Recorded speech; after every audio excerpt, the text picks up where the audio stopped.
من رسلنا ولا تجد لسنتنا تحويلا أقم الصلاة لدلوك الشمس إلى غسق الليل وقرآن الفجر إن قرآن الفجر كان مشهودا ومن الليل فتهجد به نافلة لك عسى أن يبعثك ربك مقاما محمودا وقل رب أدخلني مدخل صدق وأخرجني مخرج صدق واجعل لي من لدنك سلطانا نصيرا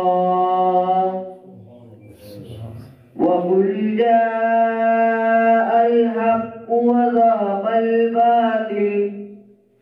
إن الباطل كان زهوقا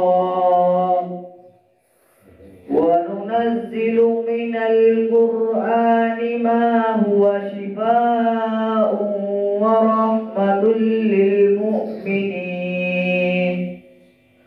ولا يزيد الظالمين إلا خسارا وإذا أنعمنا على الإنسان أعرض ونأى بجانبه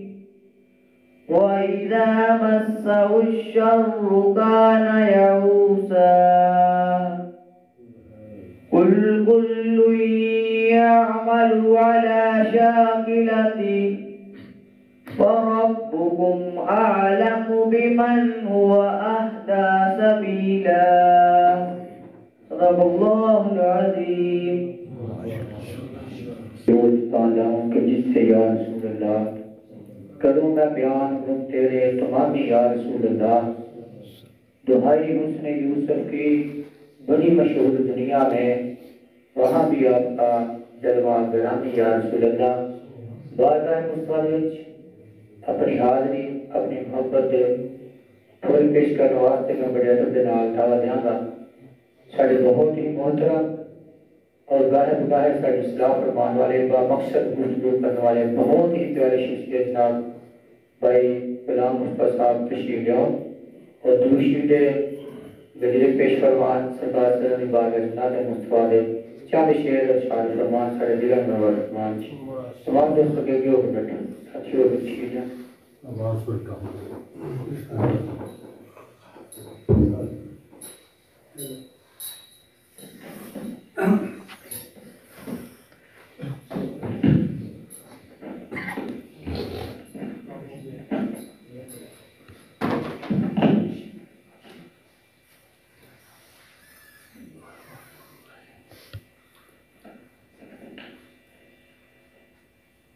اللهم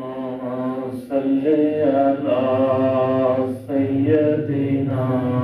محمد وعلى آله وصحبه وسلم اللهم صل على سيدنا محمد وعلى آله وصحبه وسلم اللهم صل على سيدنا محمد وعلى آله وصحبه وسلم اللهم صل على سيدنا محمد وعلى آله وصحبه وسلم کوئی سلیقہ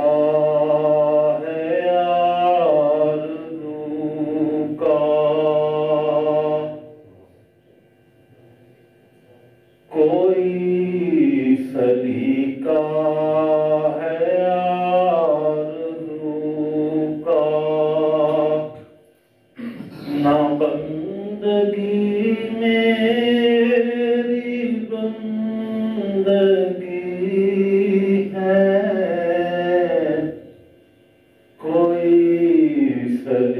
کا ہے آرزو کا، نہ بندگی میری بندگی ہے، یہ سب تمہارا کرم ہے آقا، کہ بات اب تک بنی ہوئی ہے، یہ سب تمہارا کرم ہے آقا، کہ بات اب تک بنی ہوئی ہے، عطا کیا مجھ کو درد الفت، یہ کب تھی اس پرخطا کی قسمت، عطا کیا مجھ کو درد الفت، یہ کب تھی اس پرخطا کی قسمت، اور میں اس کرم کے کہاں تھا قابل،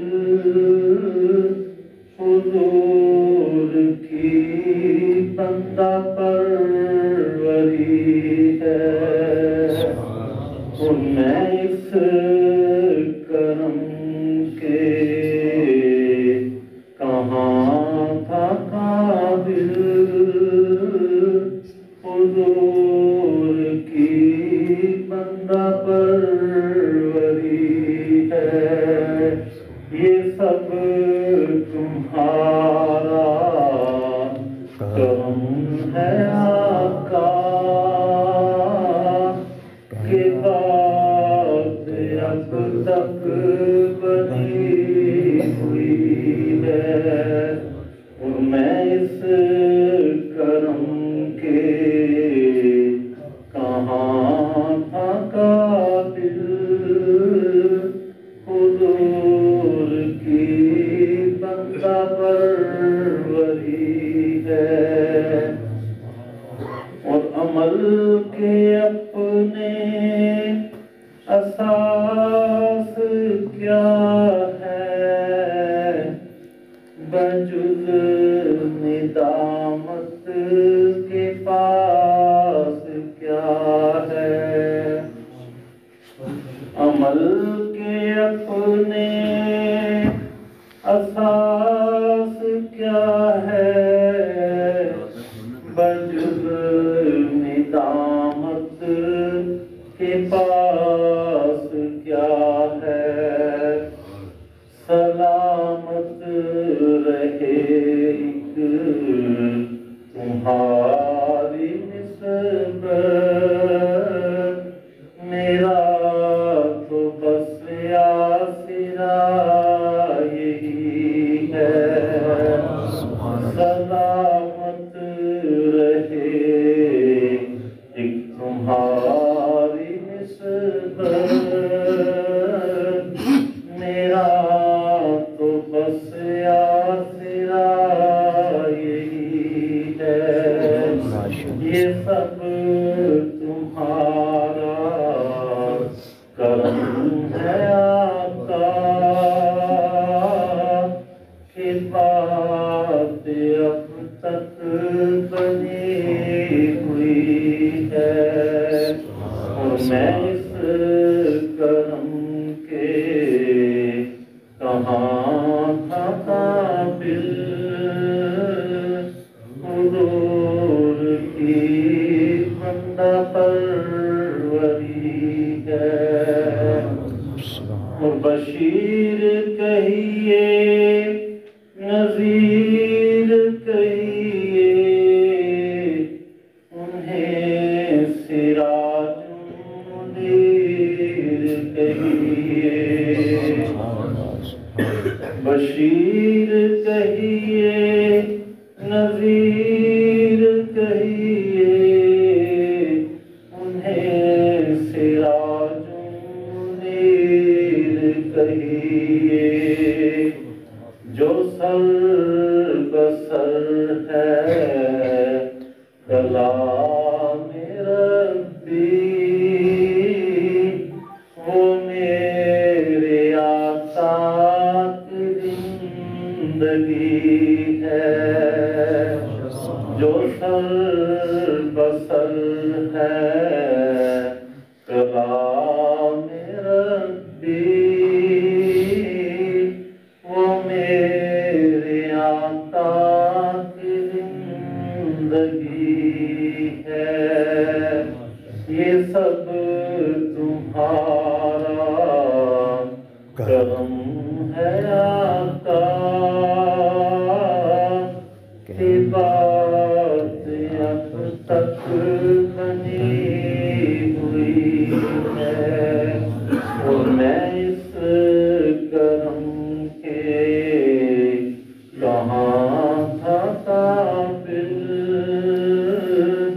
حضور کی بندہ پروری ہے سبحان اللہ ماشاءاللہ سبحان اللہ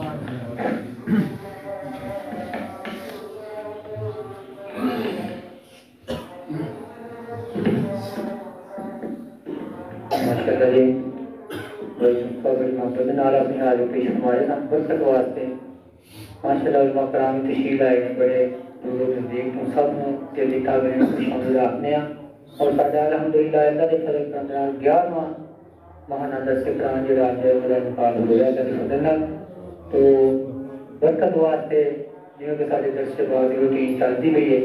دو شعر میں عرض کروں گا امیر حمزہ صاحب آگے آ کے بعد مستعد شاد فرمان اور اس کے بعد انشاءاللہ درس قرآن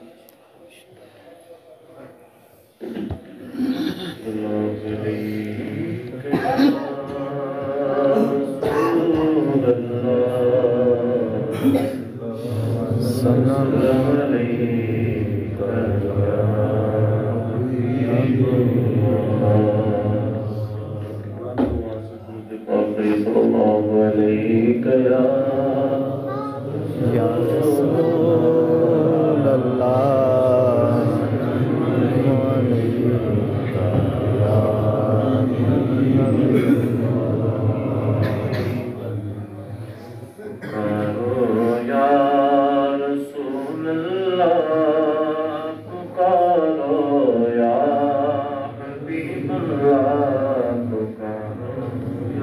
رسول اللہ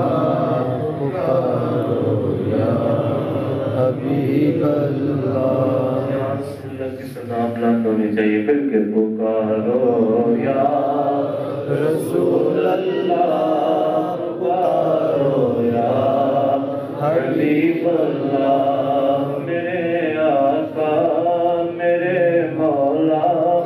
تیرا کیا پیار پیارا ہے میرے آقا میرے مولا تیرا کیا پیار پیارا ہے میرے جیسے گناہگینوں تیرا ہی بس سہارا ہے پکارو یا رسول اللہ پکارو یا رسول اللہ پکارو یا رسول اللہ پکارو یا رسول اللہ کنارے تے نہیں ملتے کسے نو موت عرفانی کنارے تے نہیں ملتے کسے نو موت عرفانی سمندر وچ لگا ہوتا ایکم یعقوب بارائے پکارو یا رسول اللہ پکارو یا حبیب اللہ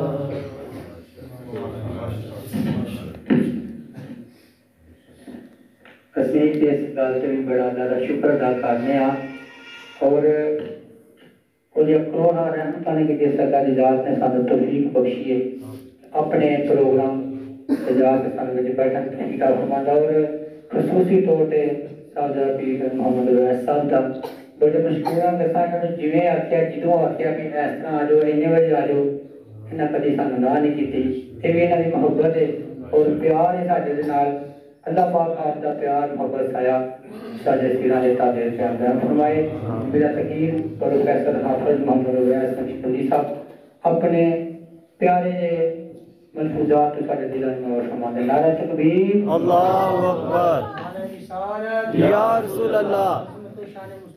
زندہ باد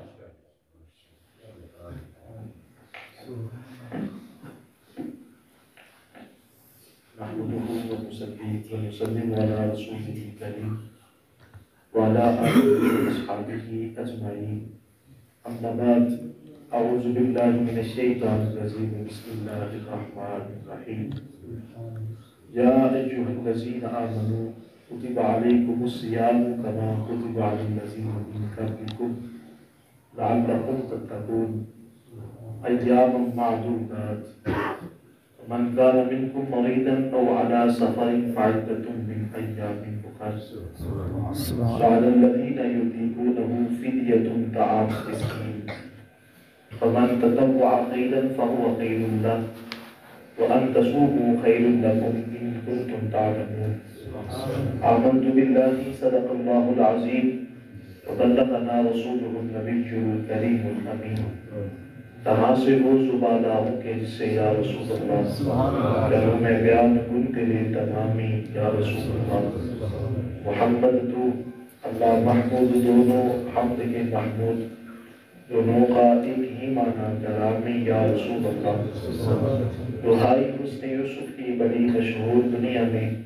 وہاں بھی آپ کا جلوہ کرامی یا رسول اللہ میرے سید رسول اللہ تیرا ایک امتی یعقوب رحمت اللہ تعالیٰ علیہ طلب اس کو تیری زیارت مدامی یا رسول اللہ قال اللہ تبارک و تعالی فی شان حبیبہ ان اللہ و ملائکتہ یصلون علی النبی یا ایھا الذین آمنوا صلوا علیہ وسلموا تسلیما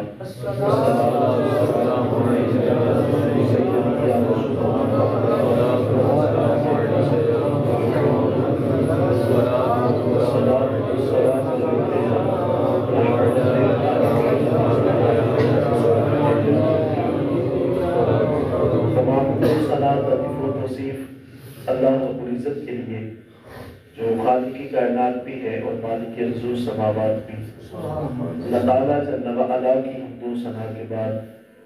حضور سید الانبیاء امام الانبیاء حضور تاجدار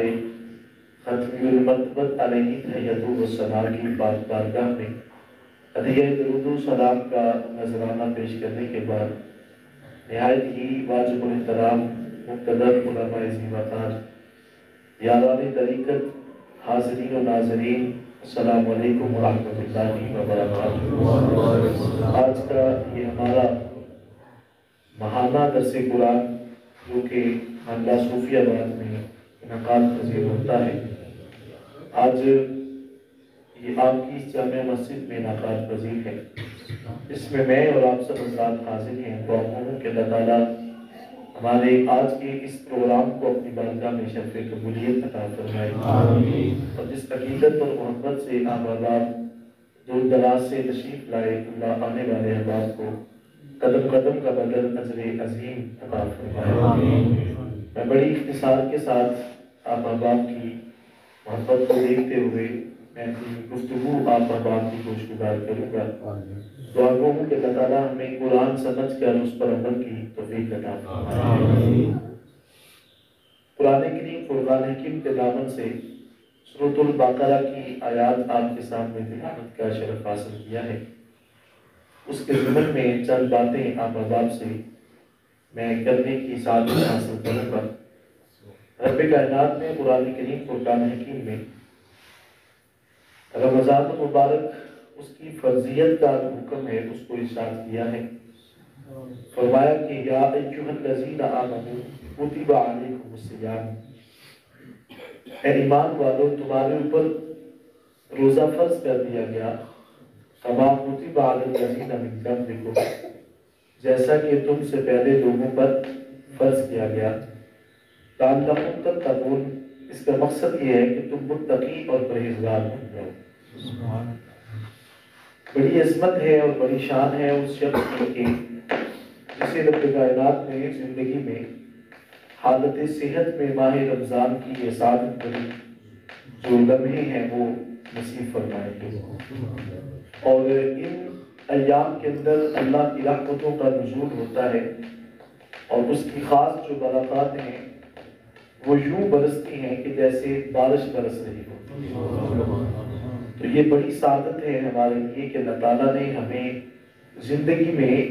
ماہ سیام دوبارہ جو ہے وہ نصیب کیا ہے، اور یقیناً ان راتوں کے اندر اس حوالے سے بھی جو ہے وہ عرض کیا کریں کہ مالک ہمیں زندگی میں بار بار اس ماہ سیام کی برکات حاصل کرنے کی توفیق عطا فرمائے۔ تو اللہ تعالیٰ نے جو رمضان مبارک کے روزے ہیں وہ 2 ہجری کو فرض کر دیے، فرمایا ایمان والو تم پر روزہ فرض کر دیا گیا جیسا کہ تم سے قبل لوگوں پر فرض کیا گیا۔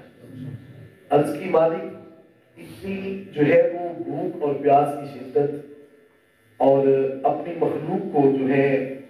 ہر قسم کے معاملات سے اجتناب کرنے کا حکم کیوں دیا گیا؟ تو ساتھ ہی ارشاد فرما دیا لعلکم تتقون، اس لیے کیا کہ تم متقی اور پرہیزگار بنو۔ آیت کے دوسرے حصے میں اللہ تعالیٰ نے تسلی اور تشفی دی کہ یہ کوئی بہت طویل عرصہ نہیں ہے کہ تمہیں کافی عرصہ جو ہے وہ رمضان مبارک میں بسر کرنا پڑے گا۔ فرمایا کہ ایام معدودات، یہ گنتی کے تھوڑے سے دن ہیں کہ آپ کو پتہ بھی نہیں چلے گا کہ یہ مہینہ آپ کے ہاتھ سے نکل جائے گا۔ آج اب دیکھیے نا کہ چند دنوں کی بات تھی کہ آپ نے رمضان مبارک کا چاند دیکھا تھا، اور آج ہم 5ویں روزے میں ہم نے قدم رکھ لیا ہے۔ تو گویا یہ چند دنوں کا جو ہے وہ معاملہ ہے، ہمیں علم بھی نہیں ہوگا کہ رمضان مبارک جو ہے ہمارے پاس سے گزر بھی جائے گا۔ تو اس لیے فرمایا کہ یہ مقصد اس کا یہی ہے کہ تم متقی اور پرہیزگار بن جاؤ۔ آج کے بھی غور کریں کہ روزہ رکھنے کے باوجود ہمارے فعال ایسے قبیحہ ہوتے ہیں کہ انسان کو خود جو ہے وہ اپنے آپ سے بھی شرم آتی ہے۔ انسان روزہ بھی ہوتا ہے اور دوسروں کا حق بھی لوٹ رہا ہوتا ہے، اور جو ہے وہ مختلف قسم سے لوگوں کو گالی گلوچ بھی کر رہا ہوتا ہے۔ اللہ تعالیٰ نے روزہ جو ہے وہ امت پر فرض کیا، اور روزے کی حالت میں انسان جو ہے وہ اپنے آپ کو کھانے پینے سے اپنے تزوید سے روک کر کے رکھتا ہے، اور نیت کے ساتھ جو ہے وہ صبح صادق سے لے کر کے غروب آفتاب تک جو ہے وہ انسان اپنے آپ کو روکتا ہے کہ مجھ سے کوئی ایسا عمل نہ ہو جائے کہ جس سے میرا روزہ فاسد ہو جائے۔ حلال چیزوں سے بھی انسان اجتناب کرتا ہے، کھانا پینا جو انسان کے لیے جائز ہے، دودھ پینا یہ انسان کے لیے حلال چیز ہے، خوراک کھانا یہ انسان کی مادی ضروریات میں سے ہے، لیکن اس کے باوجود انسان ان سے اس جو ہے وہ وقت کے اندر پرہیز کرتا ہے اور بچتا ہے، اس لیے کہ وہ سمجھتا ہے کہ اگر ایک لمحے کے اندر بھی کوئی چیز اپنے جسم میں داخل کر دی تو روزہ ہاتھ سے جاتا رہے گا۔ یعنی اس وقت کے دوران اگر آپ نے کھا بھی لیا تو روزہ جو ہے وہ فاسد ہو جائے گا۔ لیکن انسان حلال چیزوں سے بھی اجتناب کرتا ہے، لیکن حرام چیزوں کی طرف انسان جو ہے وہ اپنے آپ کو مائل رکھتا ہے۔ ابھی کبھی غور کریں نا کہ انسان اگر جو ہے وہ کھانے پینے سے اجتناب بھی کرتا ہے، عمل زوجیت سے بھی اس نے اجتناب کر لیا، لیکن وہ ابھی دکان پہ بیٹھ کر کم تول رہا ہے، تو پھر اس کا روزہ کس طرح کا ہے؟ اس کا حقیقی جو فلسفہ ہے وہ انسان نہ جان سکا۔ خدا فرماتے ہیں کہ مقصد تو یہ تھا کہ تم متقی اور پرہیزگار بن جاؤ۔ آپ تھوڑا سا کبھی اس بات پہ غور کریں کہ جب یہ ماہ سیام گزر جاتا ہے تو روزہ جو ہے رکھنے کے بعد انسان کی 1 مہینے کے اندر اتنی مشق ہو جاتی ہے۔ کبھی آپ نے غور کیا ہو کہ آپ جب وضو کرتے وقت کبھی جو ہے وہ 3 دفعہ جو پانی پینا مستحب ہے، جب وہ عمل کیا ہو جاتا ہے تو رمضان گزرنے کے بعد جب بندہ پانی پینا چاہتا ہے تو وہ تھوڑا سا اندر سے ہچکچاہٹ محسوس کرتا ہے، اور وہ محسوس کرتا ہے کہ یار میں نے تو شاید آج بھی روزہ رکھا ہے۔ یہی وہ چیز ہے جو خدا ہم سے طلب کرتا ہے کہ تم متقی اور پرہیزگار ہو جاؤ۔ یعنی جو عمل آپ نے ماہ سیام میں کیا، خدا جو ہے وہ غیر رمضان میں بھی ہم سے وہی طلب کرتا ہے کہ تم نے اپنی آنکھ کو، اپنے ہاتھ کو، اپنی زبان کو، ہر چیز کو جو ہے وہ جو اپنے لیے جائز تھا وہ بھی تم نے نہ کیا۔ تو خدا فرماتے ہیں کہ وہی عمل تو میں چاہتا ہوں کہ تم غیر رمضان میں بھی نہ کرو، اس سے تم نے پرہیز کرنا ہے۔ لعلکم تتقون، یہی تو وہ عمل ہے جو خدا چاہتا ہے کہ تم متقی اور پرہیزگار ہو جاؤ۔ حضور نبی رحمہ علیہ السلام آپ سے مروی ہے حدیث مبارکہ، حضرت ابو ہریرہ رضی اللہ تعالیٰ عنہ اس حدیث مبارکہ کو لے کر کے آتے ہیں۔ آقا کریم علیہ السلام نے ارشاد فرمایا کہ جب انسان روزہ رکھتا ہے تو روزہ رکھنے کے بعد انسان پھر کسی کو گالی گلوچ نہیں کرتا، زبان کے اوپر بد کلمات نہیں لاتا۔ حضور علیہ السلام نے فرمایا کہ اگر کوئی شخص کسی کو گالی دیتا ہے، حدیث مبارکہ کے لفظ ہے وہ آگے سے کہے فلا یرفث ولا یسخر، کہ میں تیرے ساتھ ایسا برا کرنے والا نہیں ہوں اور نہ ہی میں تجھے گالی کا جواب دینے والا ہوں۔ آقا کریم علیہ السلام نے فرمایا کہ اگر کوئی شخص گالی دیتا بھی ہے تو آپ اس کو آگے سے کہہ دینا کہ انی صائم، میں تجھے جواب تو دے سکتا تھا لیکن آج اس لیے نہیں دے رہا تھا کہ میں نے آج روزہ رکھا ہوا ہے۔ تو یہ وہ عمل تھا کہ جس کے بارے میں رب کائنات نے فرمایا کہ میں چاہتا ہوں کہ تم متقی اور پرہیزگار ہو جاؤ۔ روزے کا یہی فلسفہ تھا کہ ہم نے اپنے دل کے اندر اس بات کو ڈالنا ہے کہ جب کوئی نہیں دیکھ رہا ہوتا خدا ہمیں دیکھ رہا ہے۔ یہ وہ کیفیت ہے جو ہم نے اپنے اندر پیدا کر دی۔ تو فرمایا لعلکم تتقون، تاکہ تم متقی اور پرہیزگار بن جاؤ۔ اب اللہ تعالیٰ نے دوسرے مقام پہ تسلی دی کہ یہ بہت طویل عرصہ نہیں ہے، ایام معدودات، یہ تو گنتی کے چند دن ہیں جو ہے وہ چند لمحوں کے اندر آپ کے ہاتھ سے نکل جائیں گے۔ آقا کریم علیہ السلام کا فرمان ارشاد ہے، حضور کا فرمان ہے کہ لِكُلِّ شَيْءٍ زَكَاةٌ وَزَكَاةُ الْجَسَدِ الصَّوْمُ۔ پھر آقا فرماتے ہیں کہ ہر چیز کی زکوٰۃ ہوتی ہے، آپ کے جسم کی بھی زکوٰۃ ہے، آپ کی اولاد کی بھی زکوٰۃ ہے۔ علماء فرماتے ہیں کہ اگر آپ کو اللہ تعالیٰ نے 4 بیٹے عطا کیے، آپ ان بیٹوں میں سے ایک بیٹا اللہ کے دین کے لیے وقف کرتے ہیں، یہ آپ کے بچوں کی زکوٰۃ نکل جائے گی۔ یعنی ہر چیز کی زکوٰۃ ہے۔ حضور اسلام نے فرمایا کہ تیرے جسم کی زکوٰۃ بھی ہے، اور وہ کیا ہے؟ وہ روزہ ہے۔ حضور اسلام نے فرمایا کہ روزہ رکھنے سے تیرے جسم کی زکوٰۃ نکل جاتی ہے۔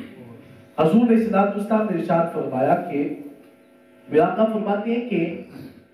صلو تنجحو، حضور فرماتے ہیں نماز پڑھا کرو اللہ تجھے نجات عطا کر دے گا۔ اور پھر میرا آقا علیہ السلام نے فرمایا کہ وَزَكُّوا تُفْلِحُوا، زکوٰۃ دیا کرو تم دنیا میں بھی اور آخرت میں بھی کامیاب ہو جاؤ گے۔ اب یہاں پہ جو لفظ فلاح ہے اس سے مراد صرف جو ہے وہ اخروی کامیابی نہیں ہے کہ شاید زکوٰۃ دیں گے تو اس کا فائدہ آخرت میں حاصل ہوگا۔ زکوٰۃ دینے سے یہاں پہ لفظ وہی ہے جو کہ نماز میں آپ دن میں 5 مرتبہ سماعت کرتے ہیں، حی علی الفلاح، حی علی الفلاح، آؤ کامیابی کی طرف، آؤ کامیابی کی طرف۔ علماء فرماتے ہیں یہاں پہ باب افعال ہے، جو فلاح ہے وہ اس کا باب افعال کا بنتا ہے، اور اس کے اندر 2 جو ہے وہ مشارکت کا یہ باب ہوتا ہے، اس کا ایک خاصہ ہے، یہ ذو معنی ہے، 2 جہت کی استعمال ہوتا ہے۔ تو فرمایا کہ الفلاح سے مراد الفوز فی الدارین ہے، صرف ایک کامیابی نہیں ہے۔ فرمایا زکو تفلحو، میرے بندو تم زکوٰۃ دیا کرو، تمہاری دنیا بھی سنور جائے گی، تمہاری آخرت بھی سنور جائے گی۔ تو فرمایا کہ زکوٰۃ دینے سے آخرت سنورتی ہے، دنیا سنور جاتی ہے۔ اور پھر میرا آقا علیہ السلام نے فرمایا صوموا تصحوا، حضور ارشاد فرماتے ہیں روزہ رکھا کرو اللہ تمہیں صحت مند کر دے گا۔ آج کبھی غور کریں نا کہ انسان تھوڑا سا پاؤں میں کانٹا چبھ جائے، بخار ہو جائے تو وہ سوچتا ہے کہ شاید میرے لیے روزہ معاف ہو چکا ہے۔ انسان تھوڑا سا جو ہے وہ اس کو شوگر کا مرض لاحق ہو جائے تو وہ ڈھونڈتا پھرتا ہے کوئی ایسا بندہ مل جائے جو مجھے کہہ دے کہ تیرے لیے روزہ معاف ہے۔ لیکن حضور علیہ السلام نے فرمایا کہ صوموا تصحوا، یہ نہ سوچا کرو کہ بیماری بڑھ جائے گی۔ حضور ارشاد فرماتے ہیں بس روزہ رکھا کرو، ہوگا کیا؟ اللہ تجھے تیری ساری زندگی کی جو بیماری ہے خدا ان کو دور فرما دے گا۔ بہت بڑے ایک محقق انہوں نے اس حوالے سے تحقیق کی کہ انسانی جسم کے اندر سال بھر کے اندر جو ہے وہ ایسے وہ جراثیم پیدا ہوتے ہیں کہ جو کینسر کی بیماری کا سبب بنتے ہیں، لیکن انہوں نے کہا کہ جو بندہ روزہ رکھتا ہے ہر جراثیم دوسرے جسم کو جو ہے حصے کو جو ہے کاٹنے کا کام کرتا ہے، اور جب آپ دن میں 24 گھنٹوں میں سے کم از کم آدھا وقت جو ہے جو آپ کو صرف کریں گے تو آپ کا وہ جو عمل ہے وہ رک جائے گا۔ تو فرمائے یہی تو میرے آقا علیہ السلام نے فرمایا ہے کہ صوموا تصحوا، تم روزہ رکھ لو اللہ تمہاری بیماریوں کو دور فرما دے گا۔ تو روزہ رکھنے سے انسانی بیماریاں جو ہیں ان کا خاتمہ بھی ہوتا ہے۔ تو میں بات کر رہا تھا کہ یہ مت سوچا کریں کہ شاید روزہ رکھیں گے تو بیماری بڑھتی ہے، روزہ رکھنے سے اللہ نجات دیتے ہیں اور اس کی صحت کے اندر جو ہے وہ شادابی آ جاتی ہے۔ تو رب کائنات کے قرآن کریم فرقان حکیم میں فرمایا کہ یہ چند دن کی بات ہے، روزے تمہارے ہاتھ سے نکلتے جائیں گے، اور پھر آقا علیہ السلام کا فرمان ہے کہ جو بندہ جو ہے وہ روزہ رکھتا ہے وہ گویا وہ ایسے ہی ہے کہ جیسے اس کو صحت مندی کی جو ہے وہ ضمانت دی جا رہی ہے۔ اور دوسرے مقام پہ فرمایا رب کائنات نے فرمایا کہ فمن کان منکم مریضا او علی سفر فعدۃ من ایام اخر، دو قسم کے احباب ہیں جن کو اللہ تعالیٰ نے رخصت دے دی۔ ان میں سب سے پہلے وہ شخص ہے کہ جو حالت مرض میں ہوتا ہے اور جس کو مسلمان حکیم یا طبیب نے اس بات کی اطلاع دی کہ اگر آپ نے روزہ رکھا تو آپ کی بیماری کے اندر اضافہ ہو سکتا ہے، یا دائم المریض، ہمیشہ جو مریض رہنے والا شخص ہے اس کے لیے اسلام نے رخصت دے دی۔ اور ایک فقہی اصطلاح میں اس کو شیخ فانی بھی کہا جاتا ہے کہ جس کو دوبارہ صحت یابی کی امید نہ ہو، شریعت نے اس کو کہا کہ تمہارے لیے اجازت ہے کہ تم روزے کے اندر جو ہے وہ تم اس کے اندر چھوٹ اور رخصت اور تخفیف رکھ دی گئی کہ تم روزہ نہ رکھو۔ لیکن ان آیات کا جو اختتام ہے وہ بڑا خوبصورت ہے۔ اللہ تعالیٰ نے کیا فرمایا؟ فرمایا کہ اختتام پہ وَأَن تَصُومُوا خَيْرٌ لَكُمْ، علماء فرماتے ہیں کہ ان مصدر کا معنی دیتا ہے، یہاں پہ اس کا معنی یہ نہیں ہے کہ یہ کہ تم روزہ رکھتے ہو، یہ مصدر کے معنی میں بدل جاتا ہے وَأَن تَصُومُوا، خدا فرماتا ہے تمہارے لیے روزہ رکھ لینا جو ہے خَيْرٌ لَكُمْ، اللہ فرماتا ہے بڑا ہی بہتر ہے۔ ان کنتم تعلمون، اگر تم جان لو کہ اس کا مقام کتنا اونچا ہے۔ حضور نبی رحمہ علیہ السلام نے ارشاد فرمایا کہ اے انسان اگر تم صائم الدہر بھی بن جاؤ، ساری زندگی روزے رکھتے رہو، بڑا مقام ہے آپ کا، لیکن میرا آقا فرماتے ہیں جو شان رمضان کے ایک روزے کی ہے وہ ساری زندگی کے روزوں کو بھی نہیں ہے۔ یعنی حضور علیہ السلام نے جو ہے اس کے ضمن میں فرمایا کہ وَأَن تَصُومُوا خَيْرٌ لَكُمْ، تیرے لیے روزہ رکھنا بہت ہی بہتر ہے، ان کنتم تعلمون، اگر تم جان لو کہ روزے کی عظمت کیا ہے۔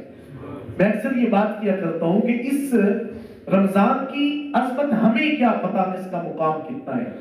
کبھی کبھی موقع ملے تو قبرستان کے قریب سے گزر کر کے دیکھیں اور ان کو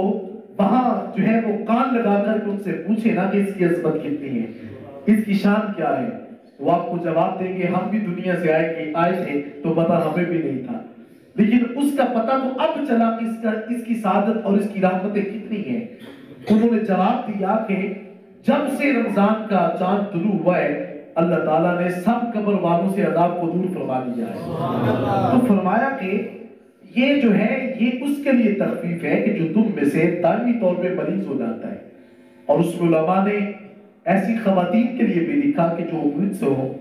اور اگر اس کی طبیبہ نے کہہ دیا کہ آپ کے ہونے والے بچے کو اس سے کوئی نقصان ہو سکتا ہے تو اس کے لیے بھی شریعت نے رخصت رکھ دی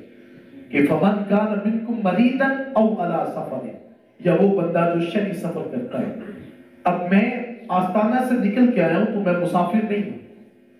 آپ یہاں سے نکل کر سیالکوٹ تک بھی جاتے ہیں تو آپ مسافر نہیں ہیں، میں نروال تک بھی سفر کروں تو میں شرعی مسافر نہیں کہلاتا۔ شرعی مسافر وہ ہوتا ہے جو علماء فرماتے ہیں کم از کم 3 دن اور 3 رات کی مسافت کے برابر جو سفر طے کرتا ہے اس کو شرعی مسافر کہا جاتا ہے، اور اس کو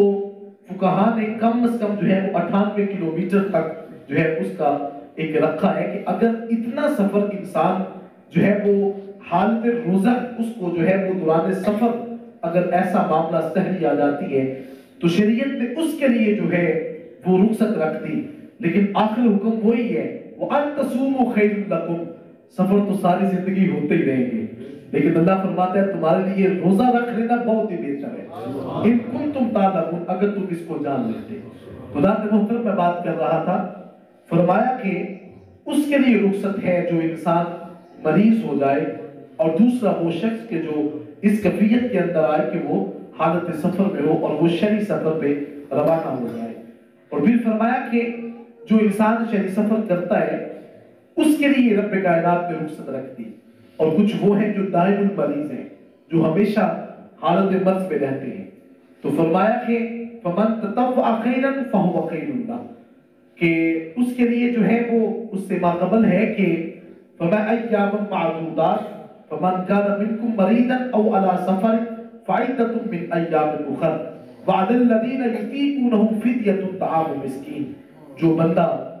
جو ہے وہ مرض کی حالت میں پھر ایسا مرض ہے کہ جس بندے کو دوبارہ امید نہیں ہے کہ میں روزہ رکھ سکوں گا، اس کے لیے حکم کیا دیا؟ فرمایا فدیۃ طعام مسکین، ایک مسکین کا فدیہ ہے، وہ جو ہے وہ اس کو سحری اور افطاری کی جو مقدار بنتی ہے اس کو دیا جائے گا. فرمایا بعد الذین یطیقونہ فدیۃ طعام مسکین فمن تطوع خیرا فہو خیر اللہ. اللہ فرماتے ہیں اگر اس کو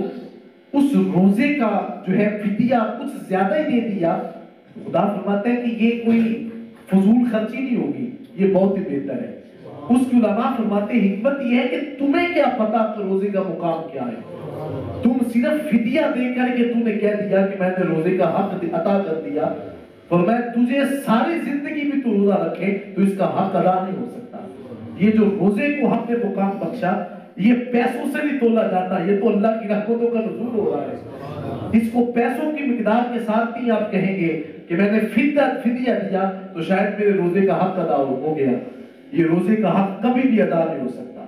فرمایا تم فدیہ دے دو، اگر زیادہ دے دو تو کوئی بہت بڑی بات نہیں ہے، یہ فضول خرچی نہیں ہے. فَهُوَ خَيْرٌ لَكُمْ، اللہ فرماتا ہے وہ بھی تیرے لیے نیکی ہے. فرمایا کہ وَأَن تَصُومُوا خَيْرٌ لَكُمْ، میرے بندے پھر بات یہ ہے کہ اگر تو روزہ رکھ لے تو تیرا مقام بڑا اونچا ہے، تیری عظمت بڑی اونچی ہو جاتی ہے. خدا تیری وقار میں بات کر رہا تھا کہ ہمیں اس ماہ سیام کے اندر ایک سبق جو ہے وہ یہ بھی ملتا ہے کہ ہم نے اس ماہ سے یہ سیکھنا ہے کہ ایک دوسرے کے ساتھ ایثار اور محبت اور مرافقت کیسے کرنی ہے، کسی کی بھوک اور پیاس کو برداشت کیسے کرنا ہے. یہی تو عمل ہے کہ جو خدا ہمارے دل میں پیدا کرنا چاہتا ہے. فرمایا کہ میں تمہیں چاہتا ہوں کہ تم متقی اور پرہیزگار ہو جاؤ. کبھی دیکھیے نا کہ اب تو اتنی شدت کی گرمی نہیں ہے اور نہ ہی اتنی بھوک کی شدت محسوس ہوتی ہے. آپ کبھی غور کریں کہ ان راتوں کے اندر اور ان ایام کے اندر جب انسان روزہ رکھتا ہے اور بھوک کی شدت محسوس ہوتی ہے تو پھر آپ روزہ کھولتے وقت اور افطار کرتے وقت کبھی تھوڑے لمحوں کے لیے سوچا بھی کریں کہ یار یہاں پہ یہ ہماری کیفیت ہے تو یہاں سے گزر کر ہمارے فلسطین کے اندر اور سسکیاں لینے والے بچوں کی کیا کیفیت ہوگی، ان کی حالت کیسی ہوگی. آج ہم 2 لمحوں کے لیے اندر روزہ رکھ لیں تو تھوڑی سی بھوک جو ہے وہ برداشت کر لیں تو ایک لقمہ جب آپ کے حلق میں اترے تو کم از کم ان بچوں کے بارے میں بھی سوچا جائے کہ ان کی کیفیت کیسی ہے. آپ کبھی درد دل رکھتے ہوئے ماہ سیام کی راتوں کے اندر کم از کم اتنا ضرور سوچئے گا کہ یار وہ بچے بھی تو کسی کے بچے ہیں، وہ تو مسلمانوں کے بچے ہیں. میرے آقا علیہ السلام کی بارگاہ میں مسجد نبوی میں صحن کے اندر کچھ بچے مسجد میں تشریف لاتے. حضرت عمر بن خطاب رضی اللہ تعالیٰ عنہ کا دور تھا تو آپ نے حکم جاری کیا کہ آج کے بعد کوئی بچہ مسجد میں نہیں آئے گا. اب بچوں نے مسجد میں آنا ترک کر دیا. آقا کریم علیہ السلام کی رات کو زیارت ہوتی ہے. میرا آقا فرماتے ہیں عمر یہ بچوں کو منع کیوں کر دیا؟ عرض کی حضور نماز کے دوران آگے سے گزرتے ہیں، خلل پیدا ہوتے ہیں. میرا آقا علیہ السلام نے فرمایا تو نے ان بچوں کو دیکھا لیکن اس کے دل کو تو نے نہ دیکھا کہ ان کے دل کے اندر میرا پیار کتنا ہے. حضور نبی رحمہ علیہ السلام نے بچوں سے پیار. آپ دیکھیں کہ دوران جنگ جو ہے حضور علیہ السلام نے عورت کو مستثنا کر دیا کہ اس کو قتل نہ کیا جائے، بچوں کو مستثنا کر دیا. یہ کیسا قانون اور کس طرح کے پاگل قسم کے یہ لوگ ہیں. حملہ کرنا ہے اور اگر کسی کے اوپر جو ہے وہ آپ نے بم برسانا ہے، یہ تو دیکھیں کہ سامنے کھڑا کون شخص ہے. ایک ننھے سے بچے جن کو آج سوشل میڈیا کے اوپر ایک لمحے کے اندر جن کی تصویر بھی دیکھی جاتی، کسی کا کان نہیں ہے تو کسی کی آنکھ نہیں ہے، اور کسی کا جو ہے وہ چہرہ زخمی ہو چکا ہے۔ آپ کبھی اپنے ننھے بچے کو سامنے کھڑا کر کے اور کبھی غزہ کے اندر، فلسطین کے اندر ننھے بچوں کو دیکھیں تو صحیح کہ ایک طرف میرا بچہ کھڑا اور دوسری طرف وہ بچہ جو سسکیاں لے رہا ہے۔ حضرات ذی وقار ہم کچھ بھی نہ کر سکتے تو اس مسجد کے اندر یہ جو ہمارا درد ہے یہ بھی رب کی بارگاہ میں قبول ہو جائے گا۔ حضرات محترم ان بچوں کے حوالے سے ضرور سوچیں، اور رب فرماتے ہیں کہ میں تو چاہتا ہی یہ ہوں کہ تیرے دل کے اندر درد پیدا ہو جائے، تم متقی اور پرہیزگار ہو جاؤ، تمہارا دل جو ہے وہ کسی دوسرے کے لیے دھڑکے، تمہارا دل اس بات کو محسوس کرے کہ کسی کا دکھ کچھ دکھ ہوتا ہے، کسی کی تکلیف کوئی تکلیف ہوتی ہے۔ تو میں جب تم اس مقام پر پہنچ جاؤ گے تو پھر میرا آقا علیہ السلام نے فرمایا مومن تو ہوتا ہی وہ ہے کہ جو دوسرے مومن کو تکلیف ہو تو اس کا دل درد کے اندر آ جائے، وہ رات کو چین کی نیند نہ سوئے۔ آپ جو بھی شخص درد دل رکھنے والا ہے آپ کبھی غور کر کے دیکھیں، یقین کریں کہ میں منبر پہ بیٹھا ہوں ان کے حالات دیکھے نہیں جاتے، لیکن ہمارے حکمرانوں کے کاموں کے اوپر کوئی جھوٹ تک نہیں دیکھتی۔ کبھی کبھی ان ایام کے اندر میرا آقا علیہ السلام کا فرمان ہے کہ جب انسان افطار کرتے وقت کھانا سامنے رکھا ہو اس وقت جب ہاتھ اٹھا کر رب کی بارگاہ میں مانگتا ہے، اللہ اس کی دعا کو کبھی رد نہیں کرتا، اس کی دعائیں مقام استجاب تک جاتی ہیں۔ خدا نے ذی وقار ہمیں بھی تو کم از کم ان لمحوں کے اندر کہنا چاہیے کہ مالک ہمارے پلے تو کچھ نہیں ہے، ہم تو بے بس لوگ ہیں، لیکن تیری ذات تو ہر چیز پہ قدرت رکھتی ہے۔ مالک ایسے لمحے ہی بنا دے کہ جیسے جو ہے وہ بیت اللہ کو ابابیل جانور نے جو ہے اس کی سنبھالا اور اس کو فتح کر دیا، مالک ان پر بھی کوئی ایسا کام ہو جائے اور ایسی برسات ہو جائے کہ کم از کم ان بچوں کے لیے بھی امن بن جائے۔ خدا ذی وقار اس لیے ہمیں جو ہے ان کا درد اپنے دل میں ضرور رکھنا چاہے۔ آئیں آج ہم مصمم ارادہ کر کے اٹھیں اور اتنے بڑے کثیر تعداد میں جتنے بھی احباب نماز فجر کے بعد بیٹھے ہیں ہم ان مائیوں کے لیے بھی ضرور اللہ کی بارگاہ میں عرض کریں کہ مالک ان کے لیے کوئی ایسا سامان بن جائے، ایسا حکمران آ جائے کہ جو ہے ان کو مصیبت سے نکالے۔ اللہ مجھے اور آپ کو عمل کی توفیق سے مالا مال کرے۔ وآخر دعوانا الحمدللہ رب العالمین۔ اللہم صلی علی سیدنا مولانا محمد النبی الأمی وعلی آلہ وأصحابہ وبارک وسلم۔ قل حسبی اللہ نعم الوکیل نعم المولا ونعم النصیر۔ لا تقنطوا من رحمت اللہ یا اللہ یا رحمن یا رحیم۔ ان رحمت اللہ قریب من المحسنین، ان رحمت اللہ قریب من المحسنین۔ یا رب العالمین آج کا یہ ماہانہ درس قرآن جو کہ محلہ صوفی آباد میں انعقاد پذیر ہوتا ہے، تلاوت کلام پاک سے لے کر کے اختتامی دعا تک، اس تمام کا ثواب حضور سید الانبیاء امام الانبیاء حضور تاجدار ختم المرتبت علیہ تحیۃ السلام آپ کی پاک بارگاہ میں اس کا ثواب پیش کر دیا، قبول و منظور فرما۔ حضور علیہ السلام کے پاک نام کا صدقہ اکرام قیدات انبیاء کرام فقہاء اعظام تبع تابعین اشرار و بشرا جمیع المؤمنین والمؤمنات والصدیقین والشہداء والصالحین بزرگان دین پیران نبی شیخ عبد القادر جیلانی موقع سبحانی یسقی حسین رضی اللہ تعالی عنہ آپ کی پاک بارگاہ میں اس کا ثواب پیش کر دیا، قبول و منظور فرما۔ یا رب العالمین اس کا ثواب حضور علیہ السلام کا صدقہ اولیاء حیبت الشریف اولیاء مصعب الشریف تمام روئے زمین کے اولیاء کاملین کو اس کا ثواب پیش کر دیا، قبول و منظور فرما۔ اور بالخصوص محلہ صوفی آباد کے قبرستان میں جتنے بھی مدفن ہیں ان کی ارواح کو اس کا ثواب پیش کر دیا، قبول و منظور فرما۔ دور دراز سے جتنے بھی احباب تشریف لائے ان کے فوت شدگان ان کو بھی اس کا ثواب پیش کر دیا، قبول و منظور فرما۔ آج کی وزن میں کثیر تعداد علماء کرام تشریف لائے، مالک آنے والے احباب کو قدم قدم کا بدل اجر عظیم عطا فرما۔ یا رب العالمین فلسطین کے اندر جو معاملات ہیں حضور علیہ السلام کا صدقہ، یا رب العالمین ان فلسطین کے بچوں کو امن اور سکون عطا فرما۔ یا رب العالمین فلسطین میں جو بیت المقدس ہے الہی اس کو آزادی عطا فرما۔ یا رب العالمین جو بھی اسرائیل کی غلط عزائم ہیں ان سے مسلمانوں کو نجات عطا فرما۔ یا رب العالمین اسلام کا بول بالا فرما، حضور علیہ السلام کے صدقے سے بیماروں کو شفا عطا فرما۔ بالخصوص محترم جناب ابراہیم صاحب اور محترم جناب یوسف صاحب اور محترم جناب بھائی جان محمد اجاز صاحب ان کی ننھی بیٹی جو کہ بیمار ہیں یا رب العالمین سب کو صحت کاملہ عاجلہ نافعہ عطا فرما یا رب العالمین آقا کریم علیہ السلام کا صدقہ ہمارے دلوں کو منور فرما ماہ سیام کی برکتوں سے اس کی رحمتوں سے ہمیں مستفید فرما